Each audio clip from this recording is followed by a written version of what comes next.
आज GST council की 54th meeting थी। आज के जीएसटी काउंसिल में एक बहुत महत्वपूर्ण एजेंडा था कि क्या जो एजुकेशनल इंस्टीट्यूशंस को, शिक्षण संस्थानों को रिसर्च के लिए ग्रांट मिलती है उस पर जीएसटी लगना चाहिए या नहीं लगना चाहिए।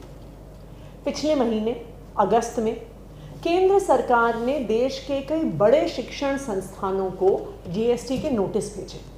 इसमें आईआईटी दिल्ली, पंजाब यूनिवर्सिटी भी शामिल थे। तकरीबन 220 करोड़ के जीएसटी के नोटिस भेजे गए। ये मुद्दा आज जीएसटी काउंसिल में उठा कि क्या एजुकेशनल इंस्टीट्यूशन को जो रिसर्च ग्रांट मिलती है उन पर जीएसटी लगना सही है। पिछले कई दिनों से आम आदमी पार्टी लगातार इस मुद्दे को उठा रही है और रिसर्च ग्रांट्स पर जीएसटी का विरोध कर रही है। एक तरफ आप देखिए तो केंद्र सरकार लगातार अपने बजट से दी जाने वाली रिसर्च ग्रांट्स को कम कर रही है। 2014 में तकरीबन 70,000 करोड़ हर साल रिसर्च ग्रांट के लिए दिए जाते थे केंद्र सरकार द्वारा। आज वो संख्या तकरीबन आधी हो गई है और मात्र 35,000 करोड़ रिसर्च ग्रांट्स को दिए जा रहे हैं। तो ये कैसा न्याय है कि एक तरफ तो सरकार खुद रिसर्च ग्रांट्स का पैसा कम कर रही है और जब educational institutions private research grant लेकर आ रहे हैं तो उन पर जीएसटी लगा रही है। आम आदमी पार्टी ने लगातार कहा कि ये टैक्स टेररिज्म है और रिसर्च ग्रांट्स पर जीएसटी नहीं लगना चाहिए, चाहे वो सरकार ग्रांट दे रही हो, चाहे वो कोई प्राइवेट कॉरपोरेट ग्रांट दे रही हो, चाहे कोई चैरिटेबल ऑर्गेनाइजेशन ग्रांट दे रहा हो।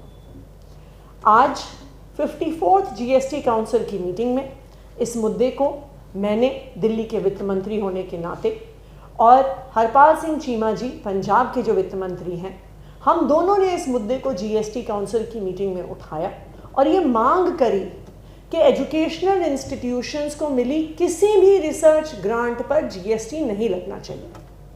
हमें इस बात की खुशी है कि जीएसटी काउंसिल ने आम आदमी पार्टी द्वारा उठाए गए इस मुद्दे का समर्थन किया और आज 54th जीएसटी काउंसिल मीटिंग में यह फैसला हुआ कि किसी भी एजुकेशनल इंस्टीट्यूशन को मिलने वाली रिसर्च ग्रांट पर जीएसटी नहीं लगेगा। ये फैसला देश के विकास के लिए एक बहुत महत्वपूर्ण फैसला है, क्योंकि आज जो एजुकेशन इंस्टीट्यूशंस में रिसर्च हो रही है वो आने वाले समय में हमारे देश के विकास में कंट्रीब्यूट करेगी, देश को आगे बढ़ाने में कंट्रीब्यूट करेगी। तो इसलिए ये आज पूरे देश की जीत है कि एजुकेशनल इंस्टीट्यूशंस पे जो रिसर्च ग्रांट मिलती है उन पर जीएसटी नहीं लगेगा।